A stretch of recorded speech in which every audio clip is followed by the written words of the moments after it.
মাননীয় সদস্য জনাব লুৎফুর রহমান, কক্সবাজার 3। বিসমিল্লাহির রহমানির রহিম। আর কতক্ষণ আছে? মাননীয় স্পিকার, আপনাকে ধন্যবাদ আমাকে সুযোগ দেওয়ার জন্য। এটা চলবে আমি কতক্ষণ? কার্যপ্রণালী বিধির 71 বিধি অনুসারে জরুরি জনগুরুত্বপূর্ণ সম্পন্ন বিষয় সম্পর্কে মাননীয় স্থানীয় সরকার, পল্লী উন্নয়ন ও সমবায় মন্ত্রী মহোদয়ের মনোযোগ আকর্ষণ করে নোটিশ দিয়েছি।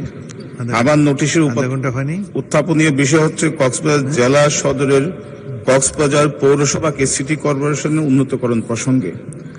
আমি এই প্রসঙ্গে বলতে চাই, এই কক্সবাজার পৌরসভা স্থাপিত হয়েছিল 1869 সালে। আজকে থেকে প্রায় 157 বছরে আগে এই পৌরসভা স্থাপিত হয়েছিল।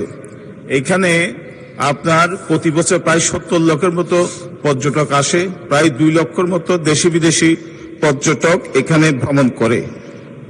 এখানে আপনার আন্তর্জাতিক ক্রিকেট স্টেডিয়াম, আন্তর্জাতিক বিমানবন্দর সহ অনেক কিছুই এখানে আছে, যার কারণে ছোট্ট পৌরসভার জনবল নিয়ে, অবকাঠামো নিয়ে এত বড় শহর পরিচালনা করা সম্ভব না। তাই আমি মাননীয় স্থানীয় সরকার, পল্লী উন্নয়ন এবং আমাদের মাননীয় প্রধানমন্ত্রীর কাছে অনুরোধ করব যাতে কক্সবাজার পৌরসভাকে সিটি কর্পোরেশনে উন্নত করা হয়। ধন্যবাদ মাননীয় স্পিকার। ধন্যবাদ মাননীয় সদস্য।